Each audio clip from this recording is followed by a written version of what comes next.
Hello दोस्तों। आज के इस वीडियो में हम बात करेंगे पीएफ अकाउंट से रिलेटेड ऐसे टॉपिक की जो ज़्यादा कॉमन नहीं, यानी बहुत ही कॉमन है, लेकिन हर एक पीएफ मेंबर को इसकी जानकारी होना बहुत ज़रूरी है। क्योंकि दोस्तों इसमें होता क्या है कि एक पीएफ मेंबर जब किसी कंपनी में ज्वाइन करता है तो कुछ टाइम के बाद वो पीरियड काम करने के बाद में रिज़ाइन कर देता है और कुछ टाइम कहीं और काम करने के बाद में वापस रीजॉइन कर लेता है। तो ऐसे लोगों को इस वीडियो में बहुत ज़्यादा जानकारी मिलने वाली है, तो वीडियो आप अंत तक ज़रूर देखिए, डिटेल में देखिए, ताकि आपके साथ में भी इस तरह की कोई गलती ना हो जाए। तो दोस्तों वीडियो अच्छा लगे तो प्लीज़ लाइक कर देना। चैनल पर नए हैं या अभी तक सब्सक्राइब नहीं किया तो सब्सक्राइब करके बेल आइकन की नोटिफिकेशन को हिट कर दिए, ताकि इस तरह के पीएफ से रिलेटेड जो भी वीडियोस में लेकर आता हूँ आप तक सबसे पहले पहुँच जाए और आपसे मिस ना हो। तो चलिए दोस्तों बात करते हैं कि ऐसे पीएफ अकाउंट होल्डर की जो किसी कंपनी में मानकर चलते हैं 2 या 3 साल तक काम करता है, और जब वो कंपनी छोड़ता है तो 60 दिनों के बाद में वो अपना पीएफ विड्रॉल कर लेता है, यानी आफ्टर 60 डेज वो एलिजिबल हो जाता है पीएफ विड्रॉल करने के लिए। तो वो पीएफ विड्रॉल कर लेता है और उसके बाद में किसी कारणवश से वो वापस उसी कंपनी में रीजॉइन करता है। ऐसा अक्सर उन लोगों के साथ में होता है जो कॉन्ट्रैक्टर एम्प्लॉयज होते हैं। वो कुछ टाइम के लिए किसी प्रोजेक्ट पे काम करते हैं, उनका पीएफ जमा होता है और वो कंपनी को या कॉन्ट्रैक्टर को छोड़ देते हैं। 60 दिनों के बाद में अपना पैसा भी विड्रॉ कर लेते हैं पीएफ और पेंशन का, और दोबारा 6 महीने या साल भर बाद में वापस उसी कॉन्ट्रैक्ट के पास में ज्वाइन कर लेते हैं।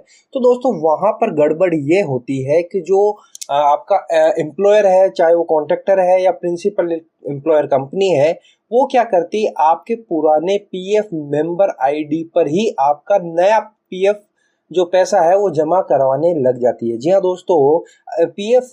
अकाउंट का ये रूल है कि अगर आपने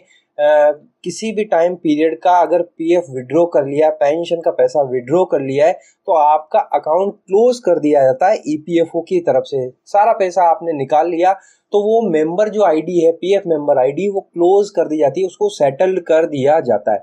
लेकिन अगर आप वापस उसी कंपनी में ज्वाइन करते हैं तो बहुत सी बार ये मैंने देखा है, ये गलती हो जाती है वहाँ के एचआर डिपार्टमेंट से या जो भी वहाँ पर पीएफ हैंडल करता है, कि वो पुराने ही उस पर्टिकुलर एम्प्लॉय का नाम वो जब डेटा में चढ़ाते हैं, सॉफ्टवेयर में चढ़ाते हैं, तो जो पीएफ आईडी है वो ही कॉमन रख देते हैं, यानी पुरानी वाली ही रिपीट कर देते हैं, और नए जो भी पैसा कंट्रीब्यूशन जाएगा वो पुरानी आईडी में ही जमा होता रहता है। तो इस कारण से जब वो फर्दर एग्जिट करता है, रिजाइन करता है और वीए विड्रॉल करने जाता है, तब वहाँ पर बताया जाता है कि आपका अकाउंट ऑलरेडी सेटल्ड कर दिया गया है। तो इस केस में क्या होता है कि जो पूरा पैसा है जो दूसरी बार उसने काम किया वो पहले वाली अकाउंट में ही जमा होता रहता है, जबकि वो सेटल्ड हो चुका है, पूरा उसको क्लोज कर दिया गया है। तो इस केस में क्या होता है, ये एम्प्लॉयर की गलती होती है कि वो पुरानी पीएफ मेंबर आईडी को ही कंटिन्यू करता रहता है। देखिए दोस्तों, इसमें एक होता है पीएफ मेंबर आईडी और एक होती है यूएन नंबर। यूएन नंबर, जी हाँ, ये कॉमन रहता है, ये आपकी पूरी लाइफ कॉमन रहेगा क्योंकि ये आधार से लिंक है। लेकिन जो पीएफ मेंबर आईडी होती है वो आपकी सर्विस के अकॉर्डिंग चेंज होती रहती है, चाहे आप किसी कंपनी में एक बार काम करें, 2 बार करें या 3 बार करें। अगर आपने पुराना अकाउंट क्लोज कर दिया है, सारा पैसा विड्रॉ कर लिया है, सब कुछ आपने क्लियर कर दिया है, तब आपका वो अकाउंट क्लोज माना जाता है, और जब आप वापस रीज्वाइन करते हैं तब आपको एक नया पीएफ अकाउंट, पीएफ आईडी मिलती है कंपनी की तरफ से,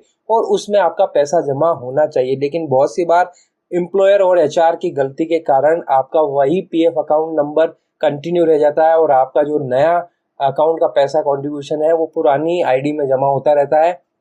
और जब फाइनल आप 2 साल 3 साल बाद में उसको विड्रॉ करने जाते हैं तो आपको वो पैसा निकालने में दिक्कत आती है। तो दोस्तों आप इस चीज़ का ज़रूर ध्यान रखिए कि अगर आप किसी कंपनी में वापस रीज्वाइन हो रहे हैं तो पहले महीने ही जब आपकी सैलरी आती है तो आप अकाउंट डिपार्टमेंट या एचआर डिपार्टमेंट में जाकर पता कर लीजिए कि सर मेरा जो पीएफ अकाउंट नंबर है वो सेम तो नहीं है, क्या मुझे नया पीएफ अकाउंट नंबर मिल गया है, तो वो नंबर क्या है मुझे आप नोट करवा दिए ताकि मुझे भविष्य में दिक्कत ना आए। यूएएन नंबर तो आपके पास में कॉमन रहेगा, उसमें कोई दिक्कत नहीं है, लेकिन आप पहले ही महीने जाकर अपने एचआर डिपार्टमेंट से या अकाउंट डिपार्टमेंट से अपना नया पीएफ अकाउंट नंबर ज़रूर ले लीजिए, ताकि आपको तसल्ली हो जाए कि हाँ अब मेरा जो नया कंट्रीब्यूशन है वो नए पीएफ आईडी में ही जाने वाला है। तो दोस्तों ये बहुत ही बड़ा एक अनकॉमन है, लेकिन हर एक पीएफ मेंबर को इसके बारे में जानकारी होना बहुत ज़रूरी है। अगर आप फ्रीक्वेंटली जॉब चेंज करते हैं और अधिकतर अगर आप रीजॉइन करते हैं किसी कंपनी में, तो ये तो आपको विशेष तौर पर ध्यान रखना चाहिए।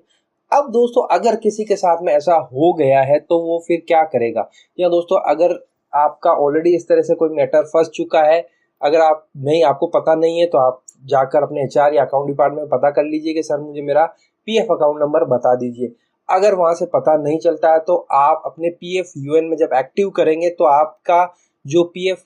सर्विस हिस्ट्री है पास इसमें यूएन पोर्टल में जाकर आप अपनी सर्विस हिस्ट्री चेक करेंगे, तब आपको वहाँ पर आपकी जो भी सर्विसेज है चाहे वो सेम कंपनी की क्यों ना हो, आपको अलग अलग पीएफ अकाउंट नंबर दिख जाएंगे। अगर आपको एक ही अकाउंट नंबर दिखता है तब आप मान के चलिए कि आपका जो है इसी तरह का मैटर हुआ है, यानी आपकी पुरानी पीएफ अकाउंट में ही पैसा जमा हो रहा है। अगर एक से ज़्यादा 2 मेंबर आईडी है सेम ही कंपनी की, तब तो आपको कोई दिक्कत नहीं है, आपको पता चल जाएगा कि हाँ मुझे नया पीएफ नंबर मिल गया है। लेकिन अगर सेम ही अकाउंट नंबर है तब आप सीधे से जाइए अपने एचआर डिपार्टमेंट से कांटेक्ट करिए कि सर